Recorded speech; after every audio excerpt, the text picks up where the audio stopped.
اللهم صل على محمد وآل محمد۔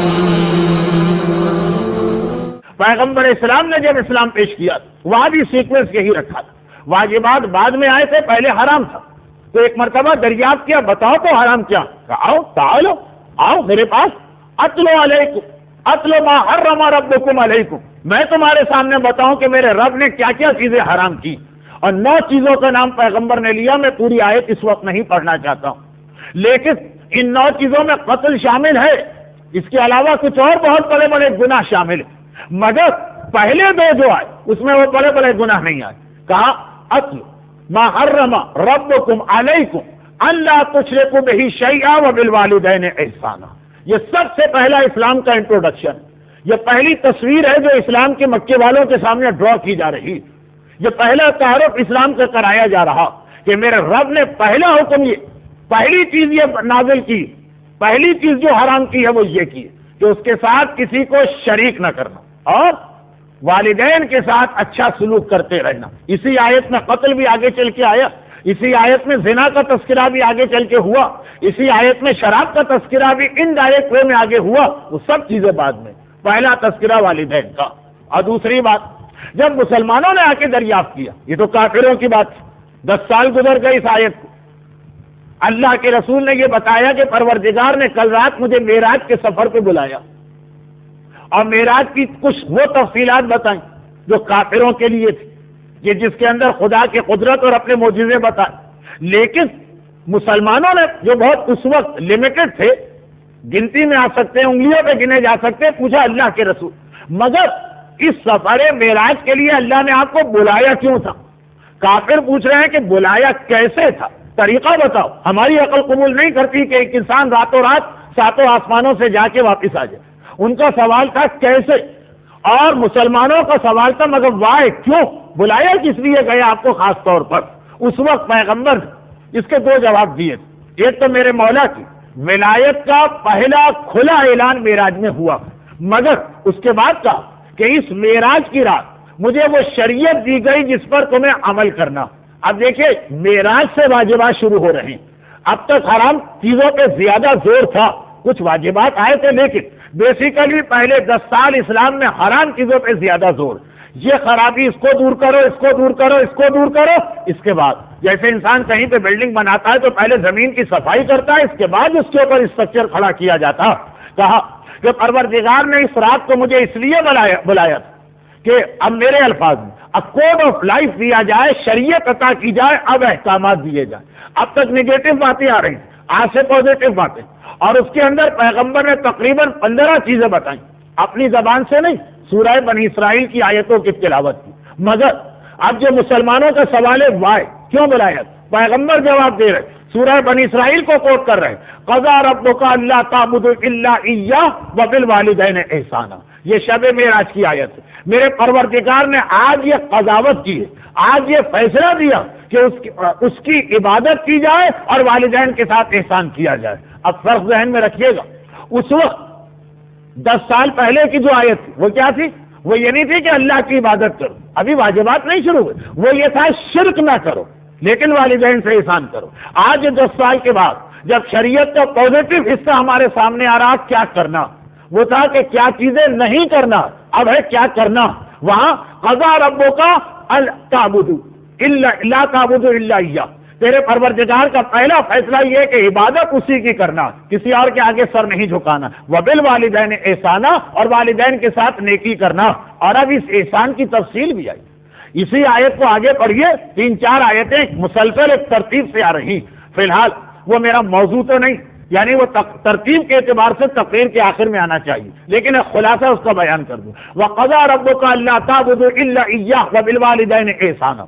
آج معراج کی رات 7ویں آسمان پر پیغمبر کو بلا کر سدرۃ المنتہا سے آگے پیغمبر کو لے جا کر تیرا پروردگار پہلا حکم یہ دے رہا ہے کہ اس کی عبادت کرو، اور دوسرا حکم یہ دے رہا ہے کہ والدین پر احسان کرو، والدین کے ساتھ نیکی کرو۔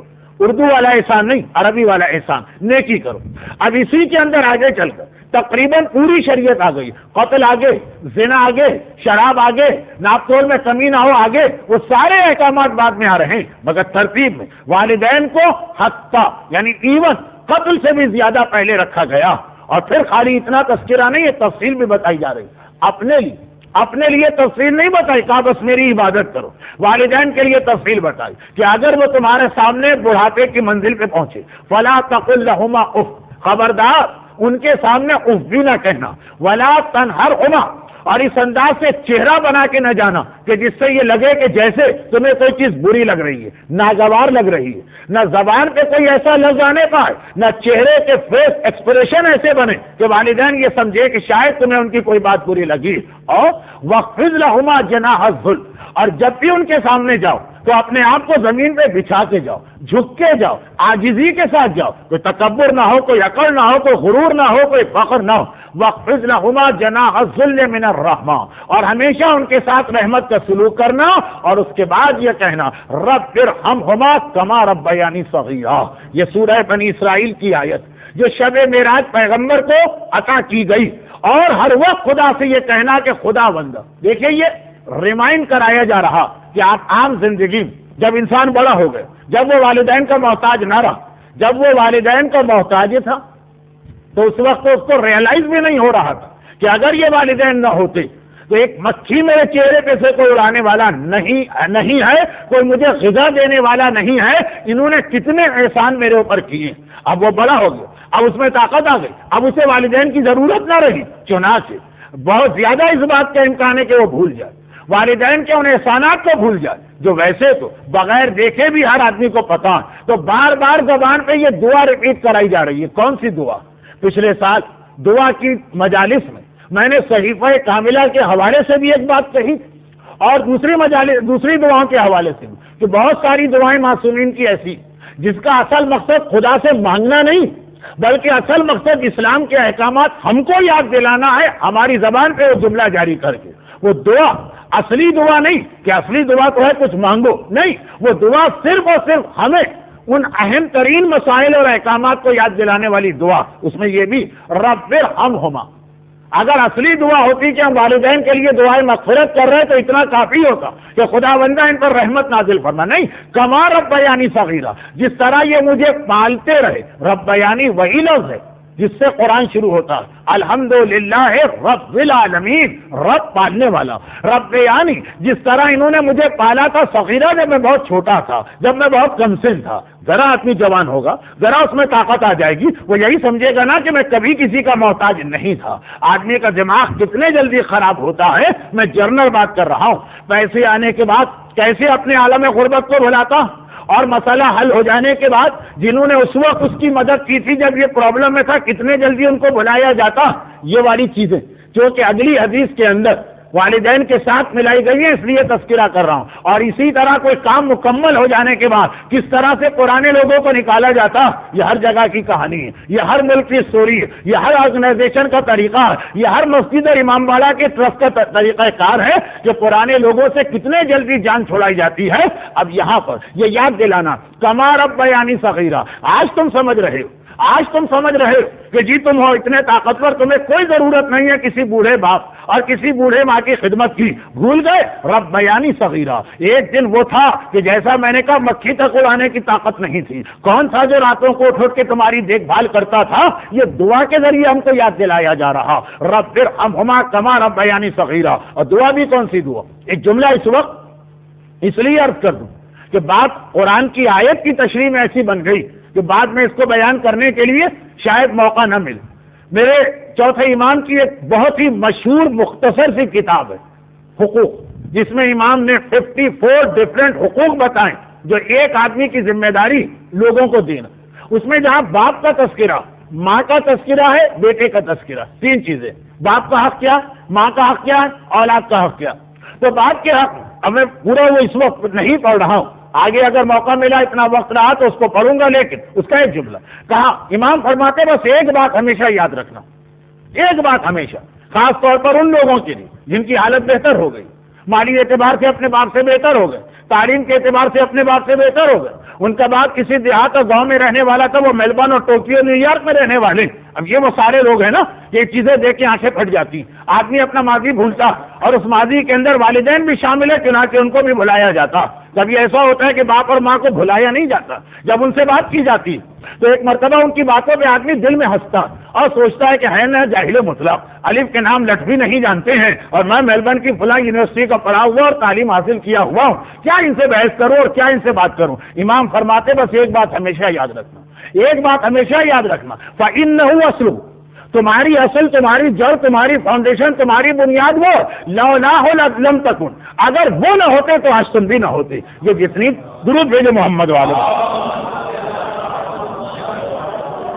لولا ہو لم تکن، اگر وہ بات نہ ہوتا تو آج تم بھی نہ ہوتے۔ اس وقت جو کچھ تمہیں ملا ہوا، جتنی تم سمجھ رہے ہو کہ تم نے ترقی کی ہے، بہرحال سب ہے اس کی وجہ سے۔ یہ چوتھے امام کا ایک خاص جملہ۔ لیکن اب میں واپس آتا ہوں قرآن کی آیتوں کے بیان پر۔ تو ایک آیت، مکے کے کافروں نے پوچھا یہ اسلام ہے کیا؟ پیغمبر نے اسلام کی تشریح کی 9 باتیں بتائیں، وہ ساری حرام والی باتیں تھیں، لیکن اس کے اندر ٹاپ آف دا لسٹ شرک کے بعد والدین کا تذکرہ ہوا۔ دوسری طرف معراج سے واپس آ رہے ہیں، مسلمان پوچھ رہے ہیں کہ آپ اس سفر میں گئے کیوں؟ خدا نے آخر آپ کو بلایا کیوں تھا؟ تو پیغمبر نے 15 باتیں بتائیں کہ یہ 15 واجبات مجھے عطا کیے گئے۔ اچھا، میں جتنے بھی ریفرنسز دے رہا ہوں قرآن کی وہ آیتیں جس کو آپ جا کے چیک کر لیجئے گا۔ سورہ انعام آیت نمبر 151، سورہ بنی اسرائیل آیت نمبر 28 سے لے کے 37-38 تک 15 باتوں کا بیان گیا۔ لیکن اس کے بعد آخری زمانے میں جب قرآن کمپلیٹ ہو رہا، سورہ نساء نازل ہوا، اور سورہ نساء کی پہلی آیت سرنامہ کلام بنی۔ اسی سورہ نساء کے اندر آیت نمبر 37 آتی، جس کے اندر خدا نے ایک بار مکمل اور فائنل فیصلہ سنایا۔ امام فرماتے یہ وہ تیسری جگہ جہاں خدا والدین کا ذکر اپنے ساتھ کر رہا۔ لیکن پہلی 2 آیتیں الگ الگ، ایک میں تھا شرک نہ کرو، ایک میں تھا عبادت کرو۔ سورہ نساء میں یہ دونوں احکام ملا دیے گئے، وَاعْبُدُوا اللَّهَ وَلَا تُشْرِكُوا بِهِ شَيْئًا وَبِالْوَالِدَيْنِ إِحْسَانًا۔ یہ آخری آیت ہے۔ اس آیت میں آگے چل کر رشتہ دار، پڑوسی، غریب، مسافر، نماز، زکوٰۃ، ساری چیزیں اسی آیت میں آگے چل کے آ رہی۔ لیکن پہلی چیز اللہ کی عبادت کرنا ہے، شرک نہیں کرنا ہے، اور والدین کے ساتھ احسان کرنا۔ لیکن اس کے علاوہ پھر قرآن ہم کو یہ بھی یاد دلا رہا، اگرچہ اسی یاد دلانے میں ایک اہم مسئلہ بھی حل کر دیا قرآن نے، یہ بھی یاد دلا رہا کہ یاد رکھو ایک جملہ جو بہت مشہور ہے مسلمانوں میں، کہ آدم سے لے کے خاتم تک، پہلے نبی سے لے کے آخری نبی تک، اصول دین یا عقیدے ہمیشہ ایک رہیں، اس میں تبدیلی نہیں آئی۔ شریعتیں بدلتی رہیں، حضرت نوح کی شریعت کچھ اور تھی، حضرت ابراہیم کی شریعت کچھ اور تھی، حضرت موسیٰ کی شریعت کچھ اور تھی، حضرت عیسیٰ کی شریعت کچھ اور تھی۔ شریعت یعنی احکامات، یہ ہر دور میں بدلتے رہیں، لیکن ان میں سے بھی بعض احکامات ایسے ہیں جو کبھی نہیں بدلیں، یعنی ان کی وہی اہمیت ہے گویا جو عقائد میں توحید اور رسالت اور قیامت جیسے عقیدوں کی، کہ جیسے توحید و رسالت و خلافت و قیامت، یہ 4 عقیدے آدم سے لے کے خاتم تک کبھی نہیں بدلے۔ کوئی نبی آئے، کوئی رسول آئے، کوئی کتاب نازل ہو، کسی بھی شریعت کا زمانہ ہو، لیکن احکامات دین بدلتے رہیں۔ نجاستیں پہلے کچھ اور تھی، آج کچھ اور، مطہرات پہلے کچھ اور تھے، آج کچھ اور، نمازوں کے طریقہ کار پہلے کچھ اور تھے، آج کچھ اور، روزہ پہلے کچھ اور تھا، آج کچھ اور، جہاد پہلے کچھ اور تھا، آج کچھ اور۔ مگر کچھ احکامات ایسے ہیں کہ وہ عقائد کی طرح، توحید کی طرح سے آدم سے لے کے قیامت تک نہیں بدلے۔ ان میں والدین کا تذکرہ خود قرآن نے کیا، باقی تو لسٹ آپ کو حدیثوں میں ڈھونڈنا پڑے گی۔ والدین کا تذکرہ چنانچہ سورہ بقرہ کی آیت 83 میں یہ یاد دلایا جا رہا کہ سنو، یہ جو تم نے بار بار سنا کہ خدا والدین کے ساتھ اچھا سلوک کرنے کا حکم دے رہا، یہ نہ سمجھو کہ نیا حکم ہے، یہ نہ سمجھو کہ یہ آج کا حکم ہے، یہ نہ سمجھو کہ اب شروع ہو رہا ہے۔ وَإِذْ أَخَذْنَا مِيثَاقَ بَنِي إِسْرَائِيلَ لَا تَعْبُدُوا إِلَّا اللَّهَ وَبِالْوَالِدَيْنِ إِحْسَانًا۔ یاد کرو وہ زمانہ جب ہم نے بنی اسرائیل سے یہ عہد لیا تھا، یہ پیمان لیا تھا کہ وہ اللہ کے علاوہ کسی کی عبادت نہیں کریں گے اور والدین کے ساتھ نیک سلوک کریں گے۔ سورہ لقمان، سورہ بقرہ مدینے کا سورہ، سورہ لقمان مکے کا سورہ، سورہ لقمان۔ وَإِذْ قَالَ لُقْمَانُ لِابْنِهِ، یاد کرو وقت جب لقمان اپنے بیٹے کو کچھ نصیحتیں کر رہے ہیں، اور ان میں سے ایک یہ وَوَصَّيْنَا الْإِنسَانَ بِالْوَالِدَيْنِ، کہ ایک وصیت ہم نے لقمان کے ذریعے یہ پہنچائی تھی کہ اپنے والدین انشکرنی ولوالدیک، میرا شکر ادا کرو اور ان والدین کا شکر ادا کرتے رہنا۔ تو گویا یہ ان چند گنے چنے اور لمیٹڈ احکامات میں سے ایک احکام ہے جو آدم سے لے کے قیامت تک کبھی نہیں بدلے ہیں۔ شریعتیں بدلتی رہیں، انبیاء ایک کے بعد دوسرے آتے رہے، کتابیں ایک کے بعد دوسری نازل ہوتی رہیں، لیکن جس طرح توحید ہر دور میں ایک ہی رہی، والدین کے ساتھ نیکی اور والدین کے ساتھ اچھا سلوک۔ اور اس کے بعد ہمیں یہ بھی بتا دیا گیا اگرچہ ہر واجب اور ہر حرام کے لیے یہ اصول، مگر خاص والدین کے اعتبار سے اس کی اہمیت زیادہ۔ کون سا اصول؟ جو کل رات وہ شادی کی ایک جگہ شادی کی تقریب میں پڑھ رہا ہوں کہ جو واجب اللہ نے نازل کیا ہمارا ہی فائدہ ہے، اللہ کو کوئی فائدہ نہیں، اور جو حرام اللہ نے ہمیں بتایا اس میں ہمارا ہی نقصان، اللہ کا کوئی نقصان نہیں۔ یہ ہر حکم خدا کے حوالے سے، مگر والدین کی جہاں منزلت آتی وہاں پہ اور زیادہ اہمیت کے ساتھ یہ بات ہم کو بتائی گئی۔ کون سی بات؟ کہ والدین کی خدمت ایک عام حکم نہیں کہ آپ سمجھے کوئی چیز امپوز کی جا رہی، مسلط کی جا رہی کرنا نہیں، کہا اس کے سارے فائدے پلٹ کے تمہارے پاس آ رہے ہیں، اور اگر اس کی مخالفت کی تو اس کے سارے نقصان بھی تمہیں اٹھانا پڑ رہے ہیں۔ یعنی احترام والدین اور حقوق والدین، احترام والدین کو فل رسپیکٹ دینا، حقوق والدین کے دل کو تکلیف نہ پہنچنے پائے۔ کہا یہ ان چند نیکیوں میں سے ایک نیکی ہے۔ اسلام میں نیکیاں کتنی ساری، مگر بہت کم ایسی نیکیاں جس کے لیے یہ کہا گیا کہ اس کا فائدہ دنیا میں بھی ہے اور آخرت میں بھی۔ اور حقوق والدین کے دل کو تکلیف پہنچانا ان چند گناہوں میں سے ایسا جس کا نقصان دنیا میں بھی ہے اور جس کا نقصان آخرت میں بھی ہے۔ ورنہ عمومی واجبات و حرام کا سسٹم یہ ہے کہ فوائد ہمیں آخرت میں ملتے ہیں اور حرام کے نقصانات آخرت میں تو ایسے نقصانات کہ دو حدیثیں مختصر سی پڑھ رہا ہوں تاکہ کم سے کم وقت میں آج کا ٹاپک ہی مکمل ہو جائے۔ اللہ کے رسول کی یہ حدیث بہت مشہور، لیکن جتنی مشہور اتنا ہی زیادہ اس کو ریپیٹ کرنا پڑے گا جب نقصان کے حوالے سے یہ بات آئی کہ اللہ کے رسول یہ ارشاد فرما رہا ہے کہ اللہ نے جو جنت بنائی، جنت ایک باغ ہے، جنت کے معنی ہی گارڈن کے یا پیراڈائز کے یا باغ کے، اور باغ کی خصوصیت یہ ہے کہ اس کی خوشبو بہت دور تک جاتی ہے۔ یہاں ویسٹ کے اندر تو باغات پتہ نہیں کیسے بنائے جاتے ہیں، لیکن ہمارے یہاں ایک گلاب کا پھول اگر کھلتا ہے تو کتنی دور تک، اور ایک رات کی رانی جب مہکتی ہے تو کتنی دور تک۔ یہ پھول کا نام ہے، تو لوگوں کی اردو کمزور ہے، کچھ اور نہ سمجھے۔ اچھا خیر، تو جب گلاب کا پھول یا رات کی رانی مہکتے ہیں تو اندازہ ہوتا ہے، پتہ چلتا ہے کہ واقعہ نے پھول۔ اب اللہ کا رسول ارشاد فرما رہا کہ جنت خوشبودار باغ 70,000 مائل کے فاصلے پر بھی کوئی آدمی وہ بھی جنت کی خوشبو سونگے، چاہے اس کو جنت نہ ملے، چاہے وہ جہنمی، مگر اب خوشبو پھیل رہی ہے، آپ خوشبو کو نہیں روک سکتے، خوشبو پھیل رہی کہ 70,000 میل کے فاصلے تک اس کی خوشبو پہنچے گی۔ لیکن حرم اللہ ریح الجنت علی ثلاثہ، 3 ایسے گناہگار ہیں جن پہ اللہ نے جنت کی خوشبو بھی حرام کر دی ہے۔ جنت تو بہت دور کی چیز ہے، بوئے جنت کی خوشبو تک حرام کی گئی، اور ان میں پہلا نام آتا ہے عاقل والدین، وہ شخص کے جو اپنے والدین کو تکلیف اور اذیت پہنچا رہا، فقط یہ کہ روایت مکمل ہو جائے۔ والمنان، اور دوسرا وہ جو کسی پر احسان کرتا ہے بار بار پھر اس احسان کو جتاتا رہتا، اور تیسرا مدمن و خمر، وہ آدمی جو مسلسل شراب پیتا ہے، شراب نوش ہے اور عادی شراب نوش۔ ہر ٹاپک اپنی جگہ ایک الگ تقریر چاہتا ہے، لیکن عاقل والدین۔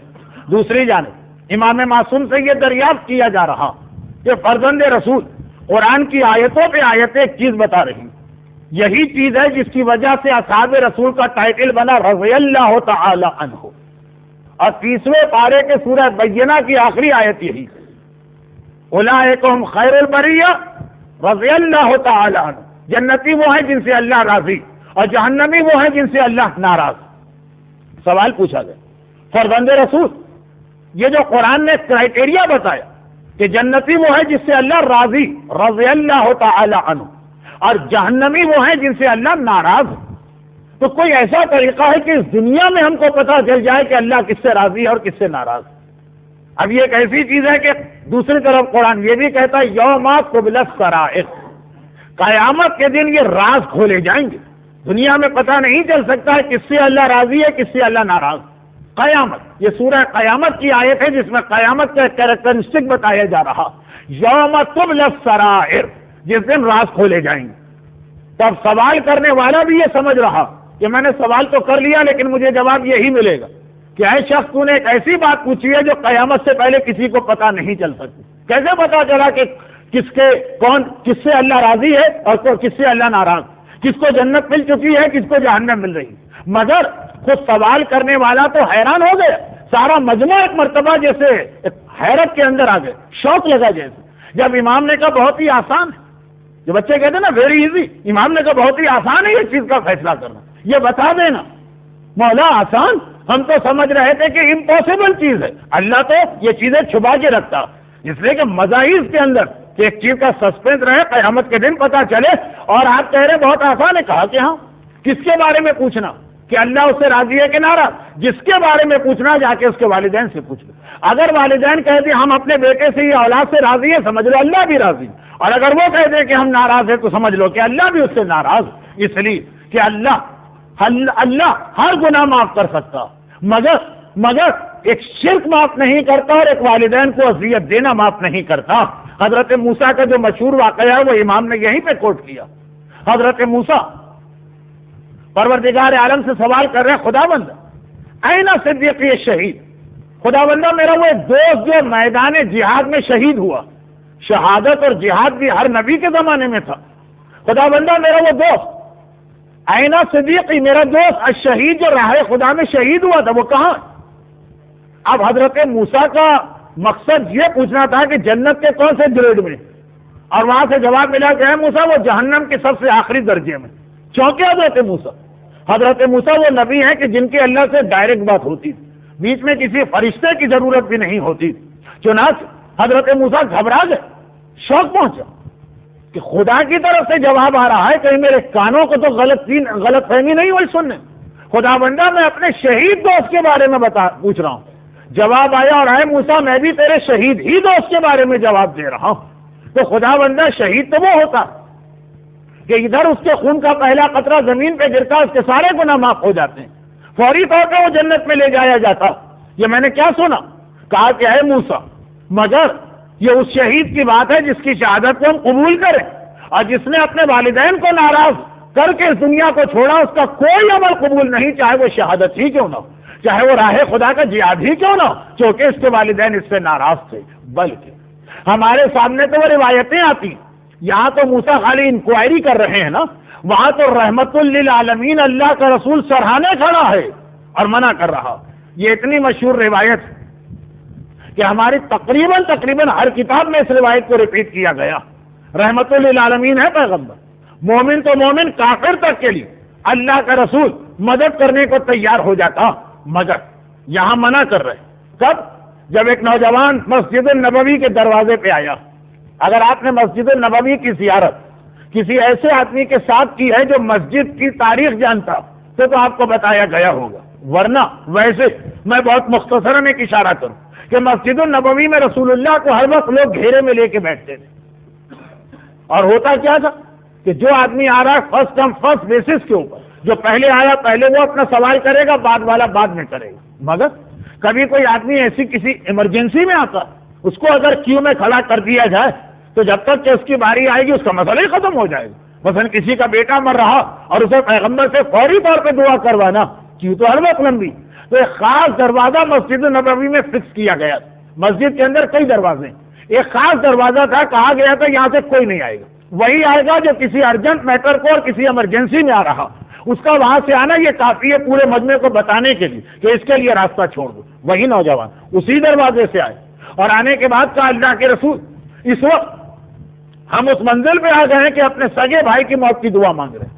1400 سال پہلے یہ امپاسبل بات تھی, ایک بات.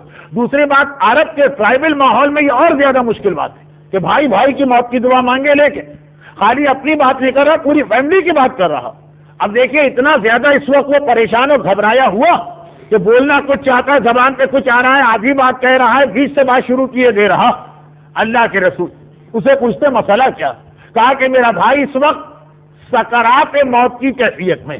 یہ بھی ایک کیفیت ہے کہ جب انسان کی روح نکلنے کے لیے کچھ ٹائم لیتی. اگر کبھی غسل و کفن والی کلاس کا سلسلہ دوبارہ شروع ہوا تو اس میں یہ سارے مسائل تفصیل کے ساتھ آئیں گے. آج تک ایک مسئلہ ہمارے علماء کے درمیان ڈبیٹ ہو رہی، یہ آرگومنٹ چل رہے ہیں، کون سی موت اچھی، اچانک مر جانا یا اس طرح مرنا کہ کچھ ٹائم آدمی کو مل جائے؟ اس ٹائم کا مطلب بظاہر یہ ہے کہ تکلیف، مگر دوسری جانب توبہ۔ اب یہ ایک الگ بحث ہے جو آج سے ریلیٹڈ نہیں۔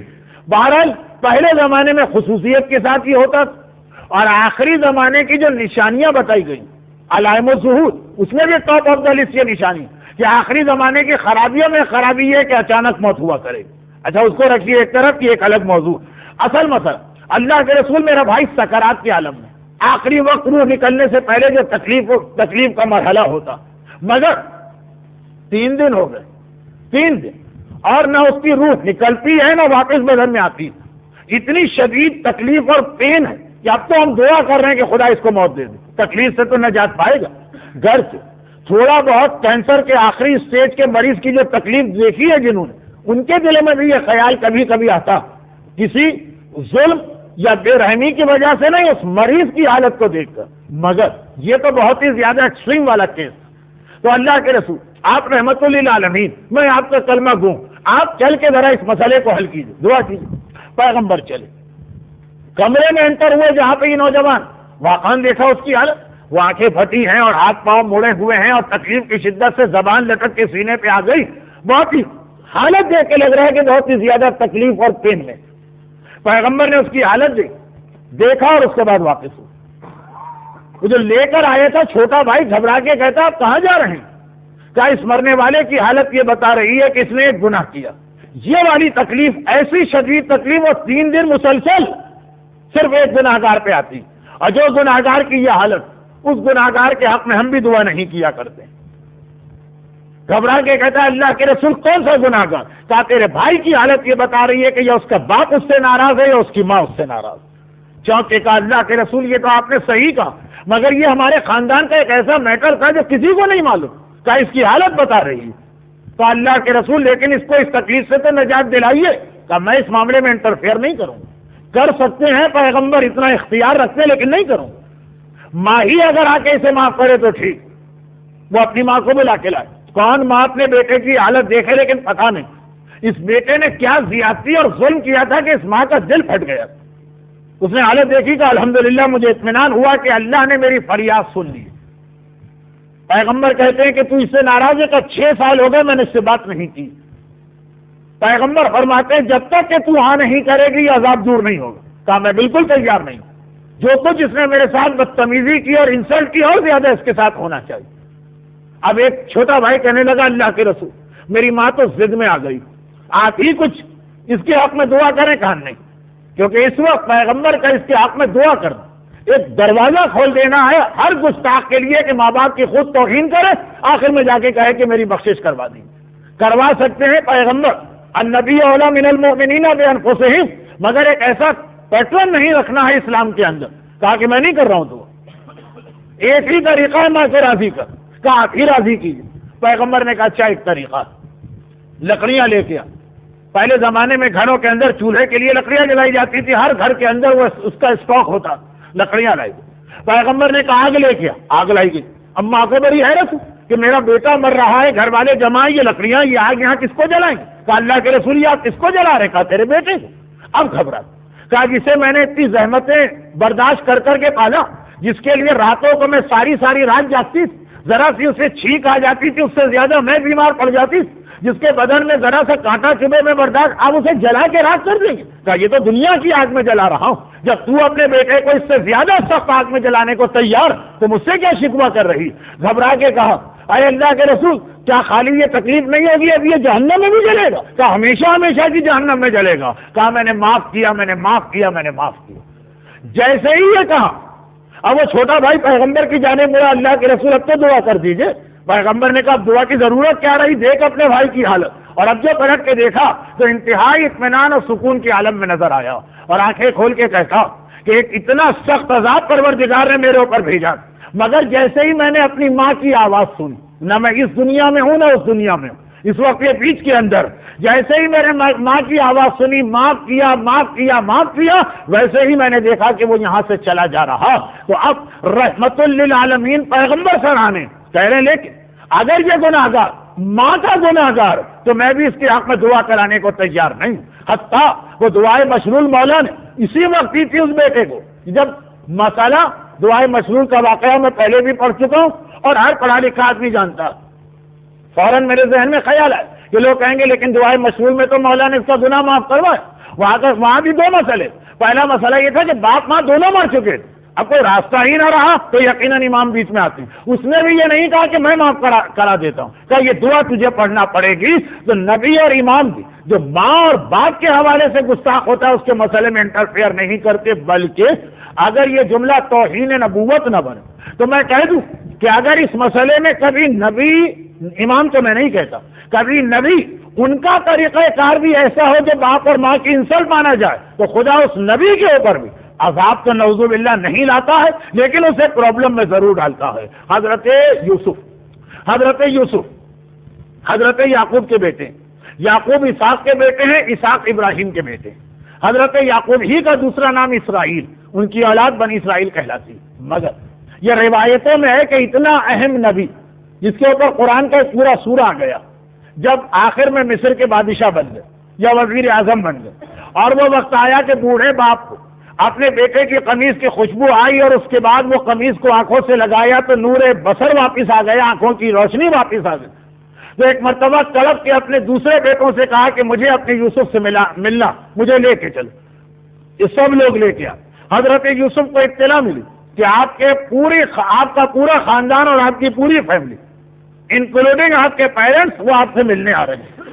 حضرت یوسف بہت بڑا اسٹیٹس ہے اس وقت، مگر وہی بات لولا لم تکن کہ اگر تیرا باپ نہ ہوتا تو آج تو کیا ایسے ہوتا ہی نہیں دنیا میں، ساری چیزیں تو بات کی۔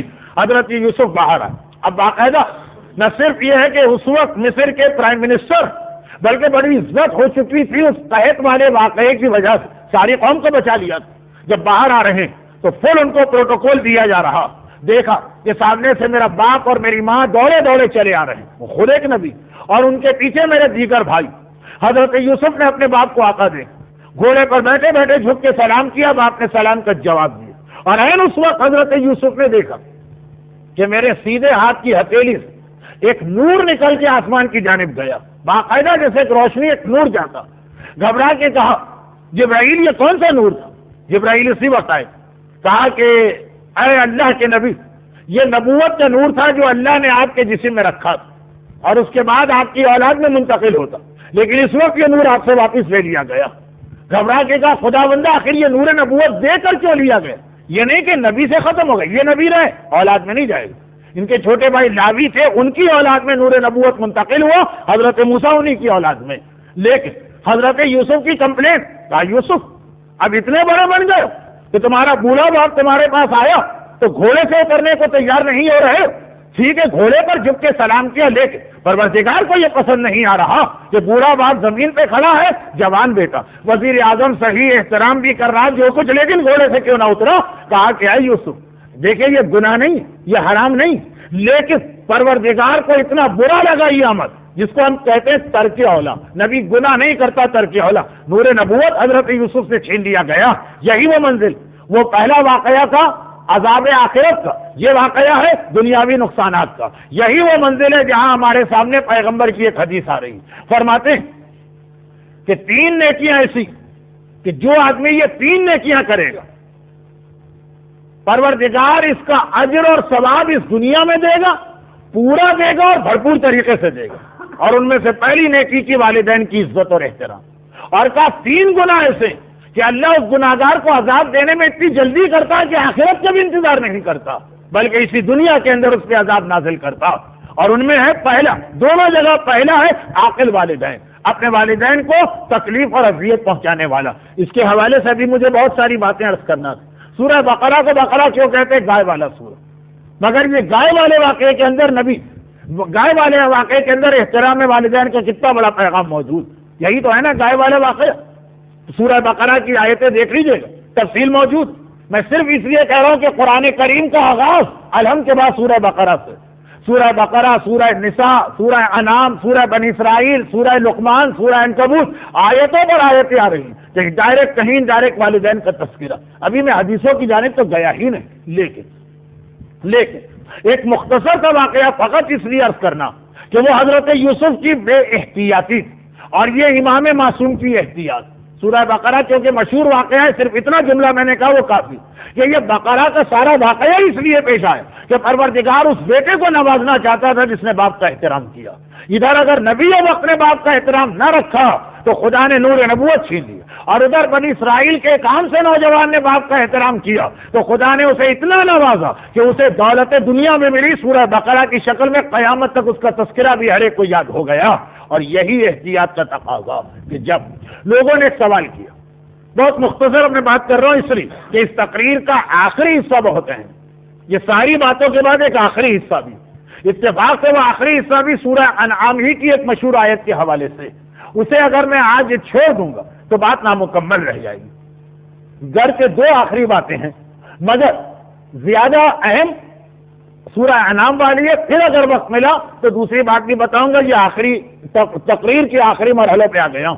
مگر یہ واقعہ سنیے، وہ یوسف کی بے احتیاطی تھی اور وہ ایک عام سے نوجوان کی احتیاط تھی. آخرت نہیں، دنیا کی بات ہو رہی. یہ دنیا اس لیے کہ ویسٹ کے اندر ہر چیز میں آدمی دنیا سوچتا، یہاں مجھے کیا ملے گا. کہا احترام والدین اور والدین کی توہین یہ وہ نیکی، یہ وہ گناہ ہے کہ جس کا فائدہ اور نقصان دنیا میں بھی ملتا. اللہ اتنے غضب میں آتا ہے یہ جملہ امام کا کہ اس دنیا ہی میں عذاب بھیجنا شروع کر دیتا. مگر اب سنیے امام کی سیرت. میرا چوتھا امام، امام زین العابدین علیہ الصلوۃ والسلام، اتنا دسترخوان اتنا مشہور ہے امام کا. ابو حمزہ صومالی، جن کی دعائیں ابو حمزہ صومالی ایک معرکۃ العرا دعا، حضرت امام خمینی کی خصوصی وصیت و نصیحت تھی کہ اسے پڑھتے رہنا. وہ دعا کے حوالے سے بات نہیں کر رہا، اگرچہ اس کے اندر دعائیں ابو حمزہ صومالی ہی کا جملہ کہ رب ارحمہما کما ربیانی صغیرا واجزہما بالاحسان احسانا وبالسیئات غفرانا. یہ انہی ابو حمزہ صومالی کا تذکرہ. وہ یہ کہتے ہیں کہ امام کا دسترخوان مدینے کا اتنا بڑا دسترخوان کربلا کے واقعے کے بعد کہ ہر صبح شام، ویسے اسلام میں ریکمینڈڈ ہے کہ آدمی دو ہی کھانے کھائے، ایک صبح اور ایک شام. ہر صبح شام باقاعدہ امام کی طرف سے اعلان کرنے والے مدینے کے اندر گھومتے تھے کہ امام کا دسترخوان بچ گیا. جتنے لوگ مدینے کے باہر کے ہیں ان سب کو دعوت دی جاتی ہے. مدینے میں بھی جو اس وقت ایسا ہے کہ اس کے بعد کھانا نہیں ہے اس کو بھی بلایا جاتا. پرانا زمانہ، دیکھیے بعض چیزیں ایسی جسے سمجھنے کے لیے ایک بات ذہن میں رکھنا پڑتی ہے کہ آج کے زمانے اور پرانے زمانے کا فرق. پرانے زمانے میں وہی آدمی ہاتھ پھیلاتا جو انتہائی مجبور. پروفیشنل فقیروں نام کی کوئی کلاس ہمارے سامنے نہیں آئی. یہ ذہن میں رکھیے گا اس لیے کہ روایتوں میں فقیروں کی مدد کے بڑے ثواب بتائے گئے. تو کیا کراچی اور بمبئی کے ٹریفک سگنل پہ جو حملہ ہوتا ہے فقیروں کا اور اس کے بعد ایک کو دینے کا مقصد یہ ہے کہ آدمی باقی سب سے جنگ کرے، تو یہ بھی اس میں آتے ہیں. تو ذہن میں رکھیے گا کہ فقیروں کی جتنی روایتیں اور پروفیشنل فقیروں کے بارے میں نہیں. خیر، اب یہ ہے کہ اعلان ہو رہا ہے جو مدینے میں بھی فاقہ زدہ امام کا دسترخوان حاضر ہے. جو باہر کے مہمان ہیں سب امام کے مہمان. آپ آج بھی مشہد میں جائیں تو 8ویں امام کا دسترخوان آپ کو دعوت دی جائے. بہرحال امام کا دسترخوان ہر صبح شام کو یہ اعلان ہوتا. سارے مدینے کے باہر کے لوگ بھی آتے ہیں، مدینے کے لوگ بھی آتے ہیں. ایک ایک وقت میں پرانے زمانے کے اعتبار سے 10-10 ہزار لوگ امام کے دسترخوان پر آ کے بیٹھتے ہیں. امام اس کا ایک ریزن بھی بتا رہے. وہ ریزن مجھے پڑھنا تھا. ابو حمزہ صومالی کا نام میں نے اسی لیے لیا، مگر گھڑی کی سوئیاں بھی بتا رہی ہیں اور مائک کا گرنا بھی بتا رہا ہے کہ اب زیادہ تفصیل میں جانے کا وقت نہیں ہے. خدا بھی آپ کے ساتھ ہے، اس لیے میں اس بات کو اس وقت چھوڑے دیتا ہوں، اگلی کسی تقریر کا عنوان بنے گی. مگر خود امام اس دسترخوان پہ نہیں بیٹھتے اس لیے کہ امام تو ہر وقت روزے سے ہوتے ہیں. کوئی دن امام کی زندگی میں ایسا نہیں ہے جو بغیر روزے کے. البتہ رات کے وقت بھی امام اس لیے اس دسترخوان پہ نہیں بیٹھتے کہ یہ جو اسلام کے احکامات میں سے ایک ہے کہ انسان کم سے کم ایک وقت کا کھانا گھر والوں کے ساتھ کھائے. اب گھر والے کا جملہ بتاتے ہیں کہ امام جب کبھی بھی دسترخوان پر بیٹھیں گے، جو بھی رشتہ داروں بیٹھ جائیں، جب کبھی امام کی ماں دسترخوان پر آئیں گی اس دن امام دسترخوان پہ نہیں بیٹھیں گے. اب یہ ماں، یہ بھی سمجھ لیں کون ماں. امام کی حقیقی والدہ جناب شہر بانو کا انتقال تو کربلا سے بہت پہلے ہو گیا، بلکہ خود مولا کائنات کی زندگی میں ہو گیا. مولا نے اپنی بہو کو اپنے ہاتھوں سے جنت البقیع کے قبرستان میں دفن کیا. جناب شہربانوں کے ساتھ کچھ کنیزیں بھی ایران سے آئی تھیں. شہزادیاں اکیلے تو گرفتار نہیں ہوتی. ان میں سے ایک کنیز شیرین کا واقعہ مصائب میں پڑھا جاتا, ایک کنیز ہندا کا واقعہ یزید کے حوالے سے پڑھا جاتا, اور ایک وہ کنیز تھی کہ جیسے ہی جناب شہربانوں کا انتقال ہوا اور امام مظلوم نے شہربانوں کے انتقال کے بعد ان کی ساری کنیزوں سے کہا کہ تمہاری شہزادی یا مالکن تو دنیا سے رخصت ہو گئی, میں تم سب کو آزاد کرتا ہوں. تو فقط ایک کنیز تھی جس نے آزادی قبول کرنے سے انکار کر دیا تھا. جیسے پیغمبر کے زمانے میں زید, اسی طرح یہ کنیز. اور خاص طور پہ یہ جملہ کہا کہ چونکہ میری شہزادی اس حالت میں دنیا سے گئی کہ اس کا بیٹا بھی بہت کم سن, امام کسی کا محتاج تو نہیں ہوتا ہے لیکن دنیاوی اعتبار سے وہ اپنی محبت ظاہر کر رہی. اس وقت میرے چوتھے امام کی عمر 10 دن کی تھی, میں اس کی خدمت کرنا چاہتی ہوں. یہ کنیز جو ماں نہیں ہے, صرف یہ ہے کہ ماں کی کنیزوں میں سے ایک تھی. جس طریقے سے حسنین فضہ کو ماں کہتے, چوتھے امام ان کو ماں کہنے لگے. ان کے ساتھ کبھی دسترخوان پہ نہیں بیٹھتے. گھر والوں نے ایک بار یہ بات نوٹس کی, 2 بار نوٹس کی, پھر ایک مرتبہ حیرت ہوگی. فرزند رسول آخر ماجرا کیا؟ انہوں نے کون سی ایسی گستاخی کر دی کہ آپ ہر ایک کے ساتھ دسترخوان پر بیٹھے, ان کے ساتھ نہ بیٹھے؟ امام نے گھبرا کے کہا یہ کیا کہہ رہے ہو؟ میں تو ان کے احترام میں دسترخوان پہ نہیں بیٹھتا ہوں کہ ایسا نہ ہو کہ دسترخوان پہ کھانے کی چیزیں سجی, میری ماں کی نگاہ کسی روٹی پہ پڑ گئی, وہ اس کو اٹھانا چاہتی ہے اور میرا ہاتھ پہلے اس کے اوپر پہنچ گیا تو یوسف نبی کی طرح پروردگار اسے بھی گناہ یا ترک اولا میں شامل کر دے. یہ حقیقی ماں نہیں, یہ ماں کی ایک کنیز کی بات ہو رہی. امام فرماتے ماں کی وجہ سے اس کا اتنا احترام کیا جا رہا تو حقیقی ماں اور حقیقی باپ کا کیا احترام ہوگا. البتہ یہاں پہ 2 باتیں. پہلی بات, سیکوینس کے اعتبار سے یہ آخر میں آنا چاہیے, لیکن ٹائم کو دیکھتے ہوئے میں اسے پہلے لے آتا ہوں کہ اگر ایسا نہ ہو کہ ٹائم پورا ہو جائے تو یہ بات رہ جائے. مگر اب یہ احترام والدین آپ نے سنا, مگر یہاں پر ایک بہت اہم اور انٹرسٹنگ بحث ہمارے مراجع کے درمیان ہے, اور وہ بحث یہ کہ اطاعت والدین یا احترام والدین کہتے کسے, کس چیز کا نام؟ بعض پرانے مراجع کا یہ نظریہ تھا کہ والدین کے حقوق کا مطلب یہ ہے کہ ان کا حکم ماننا واجب, وہ جو حکم دے دیں آپ کو اس کو ماننا پڑے گا. یہ ایک بہت اہم فقہی بحث, اور فقہی مسائل تقریر کے آخر میں یہ اچھے لگتے ہیں, لیکن آج جو مسئلہ جس منزل پہ پہنچا ہے تو میں اس کو ذرا بیچ تقریر میں لا رہا ہوں. یہ ساری بات تو آپ نے سن لی, والدین کی رسپیکٹ, والدین کا احترام کا, لیکن احترام والدین یا کہتے کس چیز کو؟ بعض پرانے علماء کا نظریہ کہ اس کا مطلب یہ ہے کہ والدین کا ہر حکم ماننا واجب. مگر ہمارے مراجع کی اکثریت ایک جملہ استعمال کرتی ہے, اسے سنیے گا. اطاعت والدین واجب نہیں ہے, حقوق والدین حرام. کہتے ہیں یہ نہیں ہے کہ والدین کا ہر حکم ماننا واجب, اس لیے کہ قرآن نے جتنی جگہ بھی والدین کا تذکرہ کیا یہ کہیں نہیں کہا ان کا حکم مانو, کہا ان کے ساتھ اچھا سلوک کرو, ان کے ساتھ بدتمیزی نہ کرو, ان کی ڈسریسپیکٹ نہ کرو. تو کہا حقوق حرام ہے. حقوق کسے کہتے ہیں؟ حقوق کہتے ہیں کہ ود ڈیو رسپیکٹ نہیں, یہ بات کا جملہ ہے. حقوق کہتے ہیں کوئی ایسا کام کرنا جس سے والدین کے دل کو تکلیف پہنچے.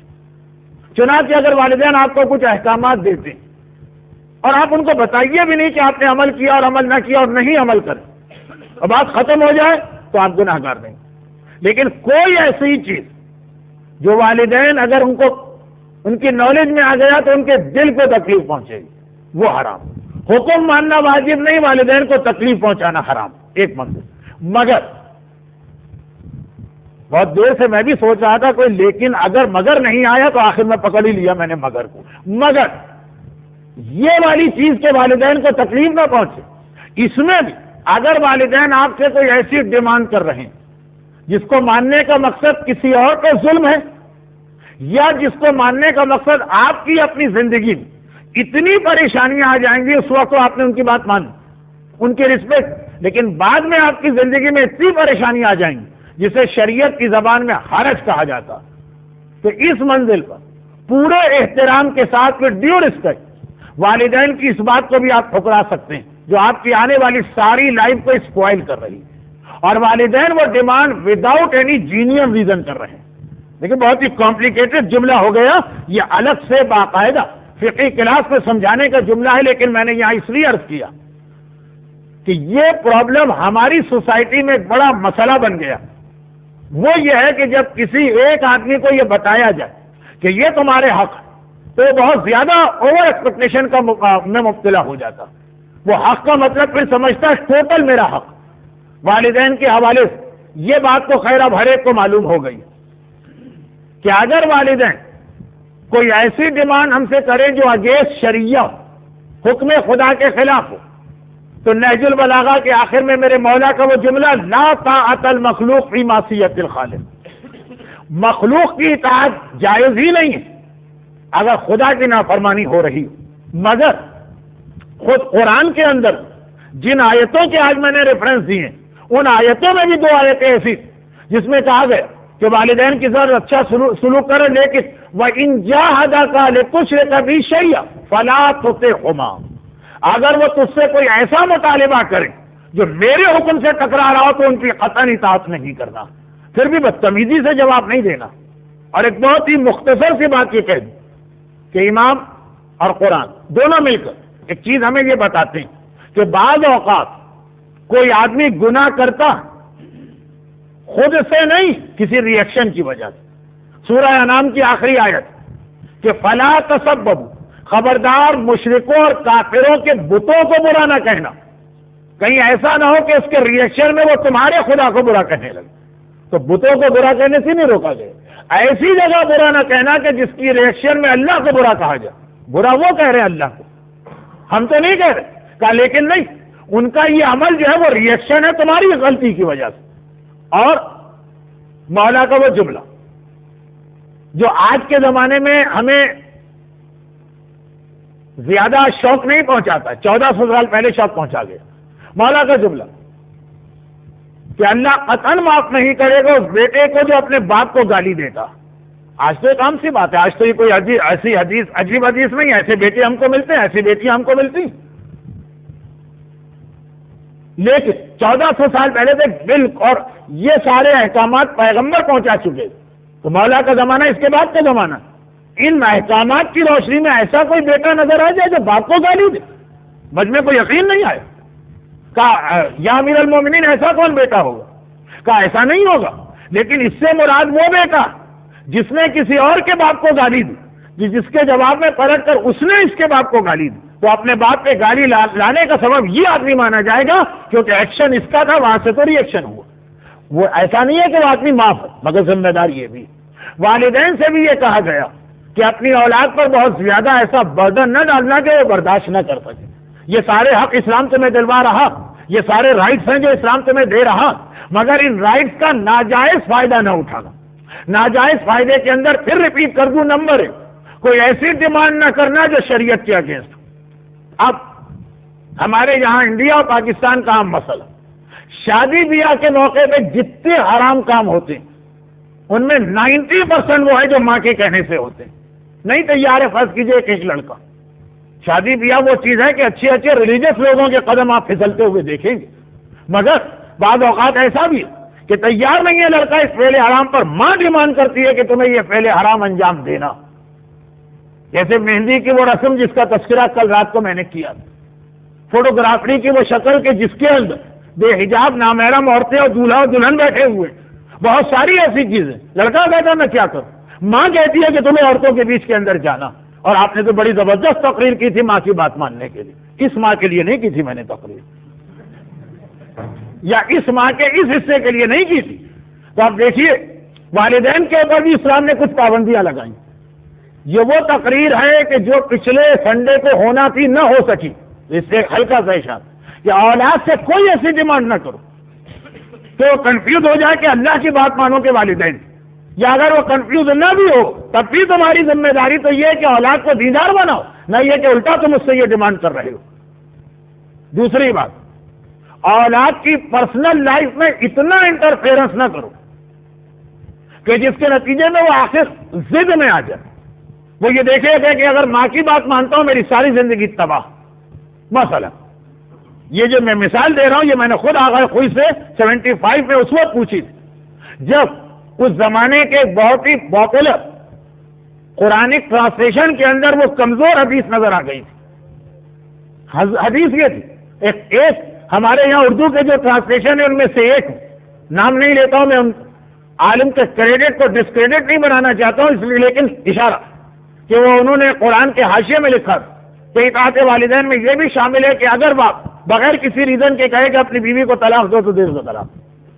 بیویاں تو بہت مل جائیں گی والدین بہت نہیں ملیں گے. یہ اس کے اندر نہیں لکھا تھا یہ تو بعد میں میرا انٹرپریٹیشن اور ایک حدیث کے حوالے سے تھا پیغمبر نے فرمایا یہ حدیث تہذیب الاسلام میں بھی ہے. مگر ترجمہ قرآن کے اندر جو حدیث آ جائے ذرا سی اس کے اندر ذرا ویٹ پیدا ہو جاتا ہے. میں نے پوچھا آقا خود سے کہ کیا یہ مسئلہ ہے؟ کہا نہیں. والدین اچھا سلوک کرنا اپنی طرف سے کوئی بے عزتی نہیں کرنا اپنی طرف سے کوئی توہین نہیں کرنا اپنی طرف سے ان کے دل کو تکلیف نہیں پہنچانا. لیکن اگر وہ کوئی ایسی ڈیمانڈ کر رہے ہیں جو تمہاری پوری زندگی کو تباہ کر رہی ہے وہ ماننا واجب نہیں بلکہ اگر اس کے افیکٹ بہت زیادہ شدید پڑ رہے ہیں تو شاید وہ ماننا جائز بھی نہ ہو. تو یہ جیسا میں نے کہا کہ یہ 2 منٹ میں سمجھانے والا مسئلہ نہیں. خاص طور پر ہماری فیملی لائف کے اندر جب ساس اور بہو کا رول شروع ہو جاتا ہے وہاں پہ بیلنس کرنا بڑا مشکل ہوتا. لیکن یہ ابھی میری بات والدین سے ہو رہی کہ والدین سے اسلام کہتا ہے کہ اپنی اولاد سے ٹو مچ توقع نہیں کرنا اتنا برڈن اس پہ نہ ڈالنا کہ وہ ماننا بھی چاہے تو ایک وقت میں عاجز آ جائے ضد میں آ جائے اور وہ بالکل جب ایک دفعہ اس نے مخالفت شروع کر دی تو پھر ان چیزوں میں بھی مخالفت کرے گا جہاں وہ تمہاری رسپیکٹ اور احترام کر سکتا. یہ موقع نہ دو اولاد کو ایسے امتحان میں نہ ڈالو. یہ والدین سے ڈیمانڈ. لیکن اولاد سے بہرحال یہ کہ حتی الامکان چاہے والدین زیادتی بھی کر رہے ہیں فلا تقل لہما اف. اف کسے کہتے ہیں؟ اف کوئی گالی نہیں ہے وہ تو فلا تنہرہما ہے. گالی نہیں اف کہتے والدین کی بات میں تمہارے دل کو تکلیف پہنچائی پین کے عالم میں آدمی اف کہتا کہ آپ نے اس دلی پین کو بھی والدین کے سامنے ظاہر نہ ہونے دینا ان کو برا نہ لگے.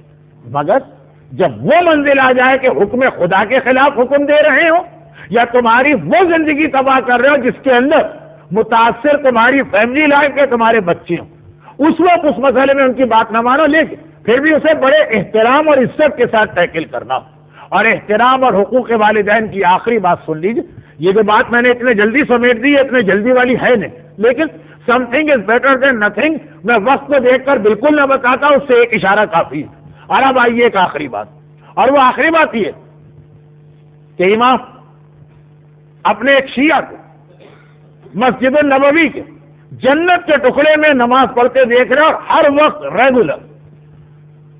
اب یہ چیزیں وہ ہیں جس کو سمجھانے کے لیے مجھے ذرا سی ڈیٹیل اس لیے بتانا پڑتی کہ جو روایت کا اصل مزہ ہے وہ اس وقت تک سمجھ میں نہیں آئے گا جب تک کہ آپ جنت کے ٹکڑے کو نہ سمجھیں. جو لوگ حج یا عمرہ کر چکے ہیں ان کے لیے تو کوئی مسئلہ نہیں لیکن جو لوگ وہاں نہیں گئے ان کو یہ سمجھا دیا جائے کہ جب کبھی یہ خالی میں مدینے کی بات نہیں کر رہا ہوں جب کبھی کسی بھی مقدس جگہ یعنی کسی ہولی پلیس کا تذکرہ ہو کہ بھائی وہاں کا اجر بہت زیادہ تو آپ کے ذہن میں بھی یہ سوال نہیں آیا ہوگا مراجع کے ذہن میں آتا اور پھر وہ حدیثوں کے ذریعے اس کو سالو کرتے ہیں کہ جس جگہ کی بات کی جا رہی ہے کہ وہاں کا ثواب بہت زیادہ تو کیا یہ ثواب اس پوری جگہ میں ایکول ہے یا مقدس جگہوں کے اندر بھی اسی کا ایک پارٹ دوسرے پارٹ کے مقابلے میں زیادہ اہم ہے. جیسے انسان کی اپنی باڈی میں پیر کے مقابلے میں سر کا رتبہ زیادہ. تب یہ خانہ کعبہ بہت اہم ہے. پورا خانہ کعبہ ایکول اہم ہے کہ اس کا ایک حصہ دوسرے سے زیادہ اہم ہے. یہ ہے اس کا جواب بھی. روضہ رسول حتی مسجد ہے حتی نماز جماعت یہ نہیں ہے کہ آخری صف اور پہلی صف کا ثواب برابر ہو. اچھا اب مدینہ کی مسجد کا سب سے اہم حصہ جنت کا ٹکڑا کہلاتا. تو مسجد النبوی ویسے ہی کتنی اہم اور اس میں جنت کا ٹکڑا. یہ وہ علاقہ ہے کہ جو قبر رسول اور ممبر رسول کے درمیان ہے اور اگر آپ وہاں جائیں تو وہاں بہرحال اس کی باؤنڈریز بھی بتائی گئی. یہاں کا ثواب بہت زیادہ ہے کیونکہ یہ ایکچوئل جنت کا ٹکڑا جنت سے لایا گیا تھا قیامت کے دن جنت میں واپس پلٹایا جائے. اس میں بیٹھنے والا آدمی ایسا ہے جیسے جنت میں بیٹھا اور اس کا اجر و رتبہ بھی اتنا ہی زیادہ اس کی نمازوں کا ثواب بھی اتنا ہی زیادہ. چنانچہ حج اور عمرے کا جو پیک سیزن ہوتا جیسے آج کل رمضان کا عمرہ اماموں کے معصومین کے زمانے میں رجب کا عمرہ جب سارا عالم اسلام رجب کی اہمیت کو جانتا تھا لائن لگانا پڑتی ہے، کیوں میں کھڑا ہونا پڑتا ہے خالی 2 رکعت نماز کے لیے. مگر ایک ایسا متقی اور مقدس مومن ہے کہ ہر مرتبہ جنت کے ٹکڑے میں ہر نماز پڑھ لیتا، نہیں اتنا جلدی آتا. لوگوں نے ایک مرتبہ امام سے تذکرہ کیا باتوں باتوں میں کہ فرزند رسول کتنا اچھا مومن ہے کہ ہم اور آپ، ہم جیسے لوگ، آپ تو نہیں، ہم لوگ کتنی خواہش رکھتے ہیں، کبھی پہنچ پاتے ہیں کبھی نہیں پہنچ پاتے. امام نے فرمایا لیکن یہ جو بھی کرے سب بیکار ہے. عجیب جملہ. ہو سکتا ہے کبھی آپ کو ان روایتوں میں تعجب بھی ہو کہ کہیں یہ غیبت تو نہیں ہو رہی. غیبت کے حوالے سے 3 تقاریر اسی لیے رکھی گئی. میں ایک بات بتا دوں، غیبت کے حوالے سے پنجتن سینٹر کے شیڈول میں ایک تقریر میں نے کہا اسے 1 کو 3 کیجیے، اس لیے کہ اس کے اندر تفصیلات بہت زیادہ، اس کے بغیر پوری بات سمجھ میں نہیں آئے گی. غیبت کی تقریر جہاں میں نے کی وہاں میری مصیبت آ گئی کہ مولانا ہم غیبت کرتے ہیں تو حرام، اور آپ کے ممبروں سے کبھی یہ کہتے ہیں کبھی وہ کہتے ہیں کبھی وہ کہتے ہیں، وہ حرام نہیں ہو تو ڈبل حرام ہوگا کیونکہ ممبر سے کہا جا رہا. تو سمجھانا پڑے گا اپنی صفائی کے لیے. بہت ساری چیزیں آپ کو غیبت لگیں گی جب آپ وہ تقریر سنیں گے. خلاصہ یہ کہ یہ غیبت نہیں. جب امام نے کہا کیا فائدہ، کیا امام فرما رہا فائدہ کیا، جو کر لے بیکار. ارے مولا کیسے بیکار؟ مخلص آدمی ہے، متقی آدمی ہے، پرہیزگار آدمی ہے، نمازیں پڑھ رہا مدینے کی مسجد کے جنت کے ٹکڑے. کہا مگر اپنے والدین کا حق تو ادا نہیں کر رہا. اب لوگوں کو اور حیرت ہوئی، اور زیادہ لوگ حیرت میں پڑ گئے. شوکنگ کیفیت. مولا یہ اپنے والدین کا حق ادا کرنے والا، اس کے باپ اور اس کی ماں دونوں دنیا سے چلے گئے، آخری وقت تک اپنی اولاد سے راضی تھے. ویسے عام حالت میں تو یہ روایت سمجھ میں آ جاتی، خاص طور پہ جو تقریر جتنی اب تک آپ نے سنی ہے اس میں سمجھ میں آ جاتی کہ جس نے والدین کا حق ادا نہ کیا وہ بیکار. مگر یہ تو وہ آدمی ہے جس کا باپ اور ماں مر گئے اور آخری وقت تک اس سے راضی رہے. تب امام نے وہ جملہ ارشاد فرمایا جو ایک نہیں کئی روایتوں میں ریپیٹ ہوا. امام فرماتے ہیں کیا والدین کا حق فقط ان کی زندگی تک ہے؟ مرنے کے بعد بھی والدین کا حق چلتا رہتا. اور سنو یہ والا جملہ جو اب میں پڑھ رہا ہوں، شہید دست غیب شیرازی کی کتاب گناہان کبیرہ کے والیوم 1 کے حقوق والدین کے چیپٹر کے آخر میں کہا سنو کتنی ہی اولادیں ایسی کہ جب ان کے والدین دنیا سے جاتے ہیں تو ان سے راضی ہوتے ہیں، لیکن اللہ ان کو آقے والدین میں لکھتا ہے. کیوں؟ وہ اپنے والدین کے مرنے کے بعد ان کے لیے کوئی نیکی نہیں کرتے. اور جب قبر میں والدین چاروں طرف دیکھتے ہیں کہ اور بہت سارے گناہگار ہمارے ساتھی، ان کے عذاب کم ہوتے جا رہے ہیں، ہمارا جو عذاب ہے اٹھتا ہی. خدا بندہ ہم اور یہ ہمارا ساتھی ساتھ اس قبرستان میں آئے، اس کا عذاب کم کیوں ہوا، ہمارا باقی کیوں؟ کہ اس لیے کہ اس کی اولاد اس کے لیے نیکیاں بھیج کے اس کے عذاب کو کم کرا رہی. تمہاری اولاد نے قبر میں دفن کرنے کے بعد پلٹ کے تمہیں پوچھا بھی نہیں. تو کہا کہ اب یہ جو والدین ناراض ہوتے ہیں تو اللہ ہر مسئلے کے آخری حصے کو دیکھتا ہے، اول کو نہیں دیکھتا. شروع میں والدین راضی ہوں گے، آخر میں تو ناراض ہو گئے.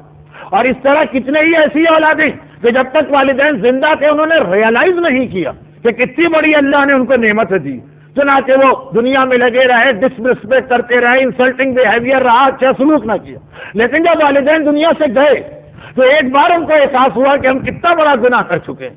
وہ تڑپے، وہ روئے، وہ نادم ہوئے. انہوں نے والدین کے لیے نیکیوں پہ نیکیاں بھجوانا شروع کی. قبر میں والدین دیکھ رہے ہیں کہ چاروں طرف ہمارے اور بھی گناہگار، ہمارا ان کا گناہ بھی برابر ہے اور عذاب بھی برابر. ہمارا عذاب روز بروز کم ہو رہا، ہمارا اسٹیٹس روز بروز ہائی ہو رہا. خدا بندہ یہ کس لیے کہ ان کی اولاد ان کو یاد نہیں کرتی، تمہاری اولاد تمہاری خدمت کر رہی. حیرت کے ساتھ کہیں گے خدا بندہ ہمارا یہ بیٹا اور بیٹی اتنا اچھا نکلا، ہم تو سوچ بھی نہیں سکتے تھے، اب ہم اس سے راضی ہو گئے، اب ہم اس سے خوش ہو گئے. امام فرماتے ہیں اور خدا ہر ایک کی آخری حالت کو دیکھتا ہے، پہلی حالت کو نہیں دیکھتا. جیسے اس دنیا میں بھی اگر کسی کے والدین زندہ 10 سال پہلے اس نے خدمت کی، اب خدمت کرنا چھوڑ دی، اب توہین کر رہا، تو فیصلہ اس آخری کے بعد پر ہوگا، اس کو آقے والدین لکھا جائے گا، پہلے والی خدمت کو نہیں دیکھا جائے گا. موت کے بعد بھی، کیونکہ اسلام کی نگاہ میں موت دا اینڈ نہیں، فنش نہیں ہے، مسئلہ ختم نہیں ہوا. تو یہ دوسری بات بھی ذہن میں رکھیے گا کہ خدمت والدین میں موت کے بعد بھی ان کا خیال رکھنا شامل ہے. لیکن نو ڈاؤٹ جو ثواب اور فضیلت زندگی کی خدمت کی ہے وہ بہرحال مرنے کے بعد کی نہیں. یعنی ایسا نہیں ہے کہ آدمی سوچے کہ پہلے یہ مر جائیں پھر ان کی خدمت کر لیں گے، ابھی تو خدمت کرنے جائیں گے تو روزانہ یہ ہماری زندگی کو مصیبت کر دیں گے. نہیں، وہ جو اہمیت اس وقت کی وہ بعد والی کی نہیں، لیکن اس کا بھی اپنا ایک اسٹیٹس ہے.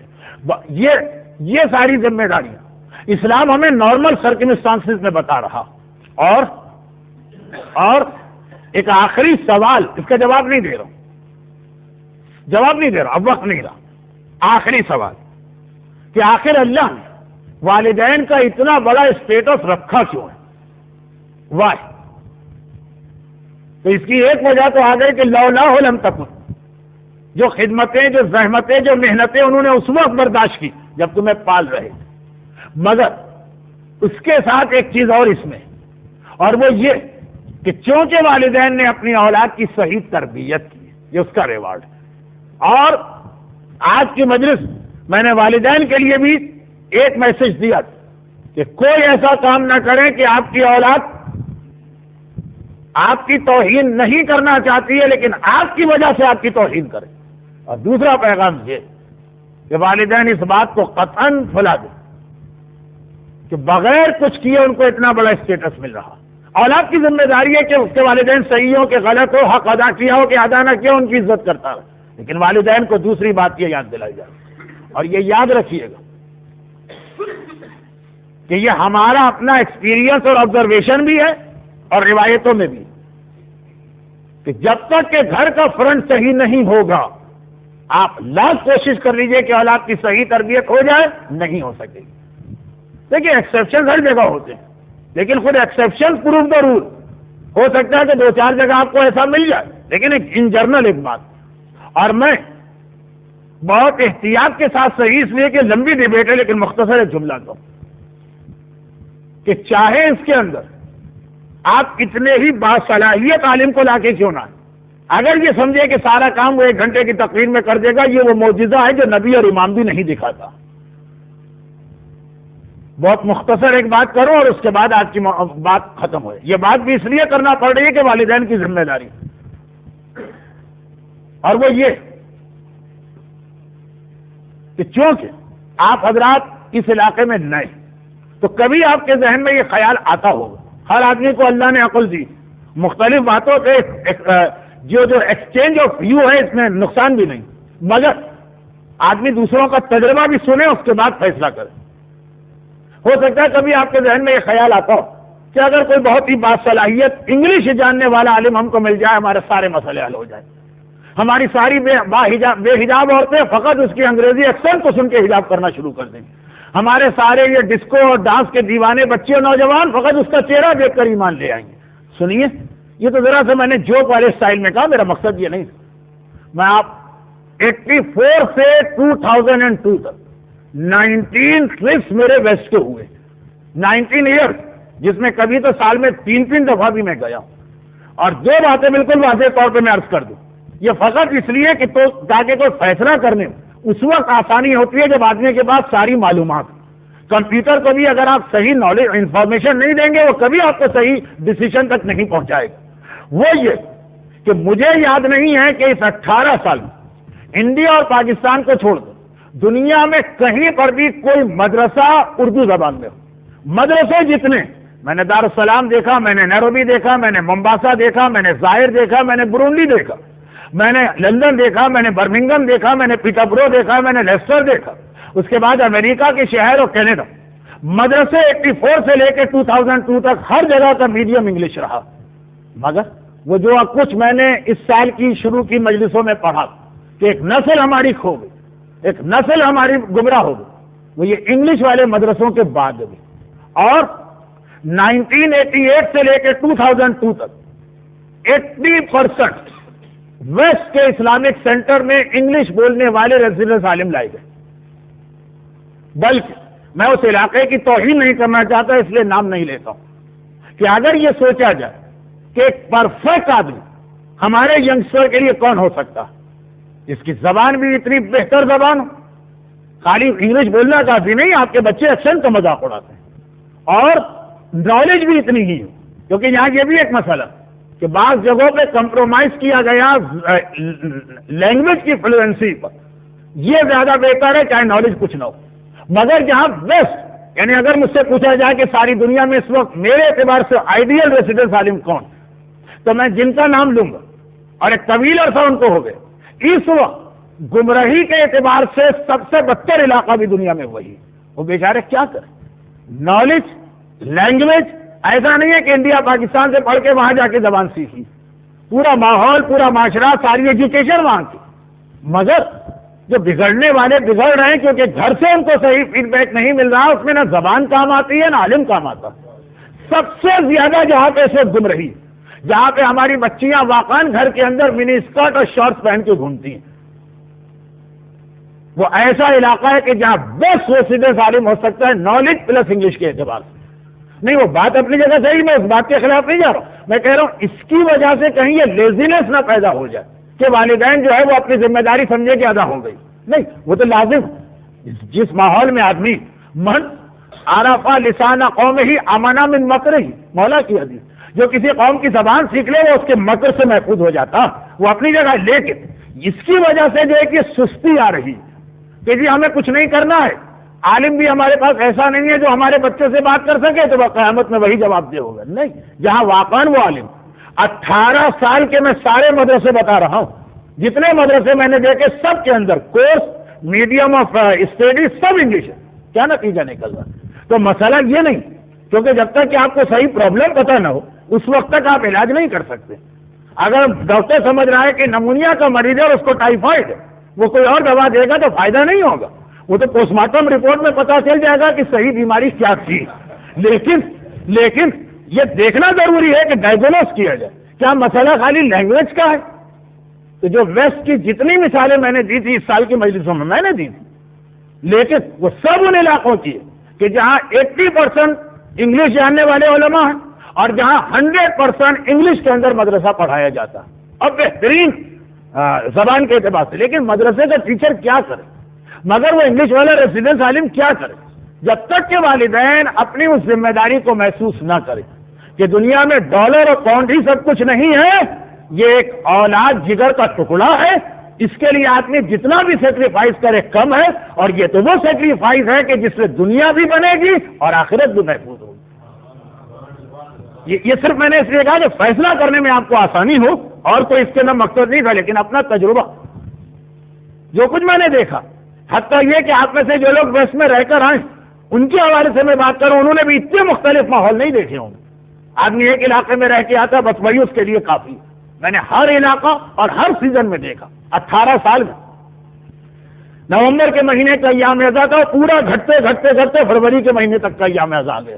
سردی ہو، گرمی ہو، خوشی ہو، غمی ہو، ہر موسم، ہر سیزن، ہر کلچر، ہر علاقہ دیکھا.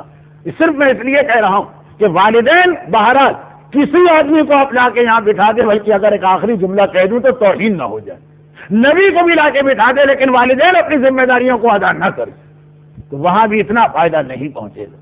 یہ والدین کو اتنا بڑا اسٹیٹس جو آج کی تقریر میں آپ نے سنا اس ذمہ داری کی وجہ سے دیا گیا. اور یہی وجہ کہ میدان کربلا نے بھی ہم کو یہ پیغام دیا. آدھا جملہ میں نے ابھی پڑھا تھا، اس کو کمپلیٹ کروں کہ یہ ساری ذمہ داری اسلام ہم کو نارمل سرکمسٹانسز میں دیتا، مگر کربلا کے میدان میں وہ تو بتایا بھوکے ہو، پیاسے ہو، دشمنوں کے درمیان ہو، تیروں سے چھلنی ہو، اس وقت بھی تمہیں اپنی یہ ذمہ داریاں ادا کرنا. کیونکہ اصل موضوع تو اولاد کی رسپانسبلٹیز ہے، اس لیے میں مصائب کو اسی منزل پہ لے جا رہا ہوں. تمہیں وہ ذمہ داریاں ادا کرنا. البتہ جو 18 سال کا میں نے یورپ کا ایک مشاہدہ بتایا، اس میں یہ بتا دوں کہ 95% بہارات ابھی بھی اتنا ماحول نہیں بگڑا. ایک آدھ کیس تو ہوا تھا جو میں نے اس سال کی پہلی تقریر میں عرض کیا ایام اعزا کے بعد 17 ربیع الاول کے میلاد. ابھی اتنا ماحول نہیں بگڑا کہ باپ مر جائے تو بیٹا اس کے جنازے پہ بھی آنے کو تیار نہ ہو. یہ جتنی بھی ہماری جنریشن لاس ہوئی، جتنا بھی 18 سال کے انگلش میڈیم مدرسے کے بعد بھی فائدہ نہ ہوا، جتنا بھی لاکھ 12 سال کے انگلش جاننے والے ریسیڈنس علماء سے بھی فائدہ نہ ہوا، اس کے باوجود شرابی صحیح، کبابی صحیح، زانی صحیح، گے تنظیم کو جوائن کرنے والا صحیح، حرام کھانے والا صحیح، بہرحال باپ کی میت پہ پہنچ جاتا، بہرحال باپ کے جنازے کو اٹھوا لیتا. یہ تو اب تک دیکھا گیا. تو ذرا سوچیے کہ کتنا یہ کنٹراسٹ ہوا ہوگا کہ اتنا شرابی اور گناہگار وہ بھی اپنے باپ کی میت کو برداشت نہیں کر سکتا کہ اسی طرح سے پڑی رہے، تو جو امام معصوم بیٹا ہو اگر کبھی پروردگار نے اسے اس امتحان سے گزارا ہو کہ تیرا معصوم باپ ہے، شہید راہ خدا ہے، اور تو ایک ایسا امام ہے کہ اگر ایک اشارہ کرے تو ابھی اسی دنیا میں قیامت برپا ہو جائے، مگر حکم خدا سے اتنا مجبور ہے کہ بابا کو لاشے کو بے گور و کفن دیکھ رہا ہے، اور اس کے باوجود حکم خدا کی وجہ سے صبر کر رہا ہے۔ البتہ صبر الگ چیز ہے، اور دل میں جو کیفیت گزر رہی وہ الگ چیز ہے۔ 11 محرم کا قافلہ چلا، زینب کبریٰ نے دیکھا، ایک ایک بیوی کا جائزہ لیا، کیونکہ اب قافلے کی قیادت زینب کے ہاتھ میں ہے، اب قافلے کو زینب سپروائز کر رہی ہیں۔ ہر بیوی کو دیکھا، اونٹ پر بیٹھ تو گئی ہیں، کوئی بچہ رہ تو نہیں گیا ہے، مگر ایک بار دیکھتے دیکھتے زینب کی نگاہ اپنے بیمار بھتیجے سجاد کے چہرے پہ پڑی۔ کیا دیکھا؟ سجاد کا سارا جسم کانپ رہا ہے، چہرے کا رنگ زرد پڑ چکا ہے۔ زینب کو خوف ہوا، ایسا نہ ہو میرا سجاد اسی حالت میں مر جائے اور اونٹ سے گر جائے۔ ارے میرے سجاد کی یہ حالت کیوں ہو رہی ہے؟ تو زینب نے کیا دیکھا؟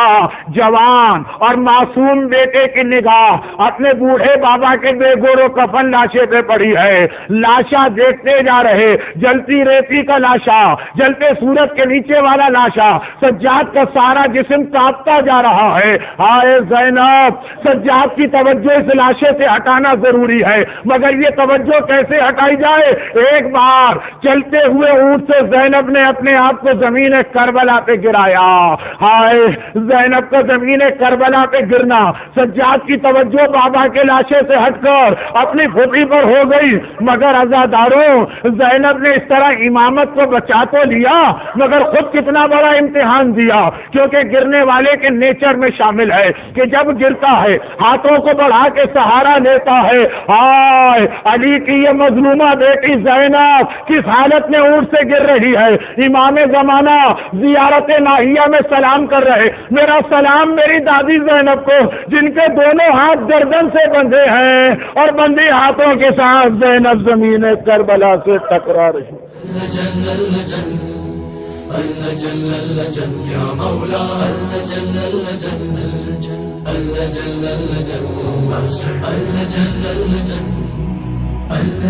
يا صاحب السماء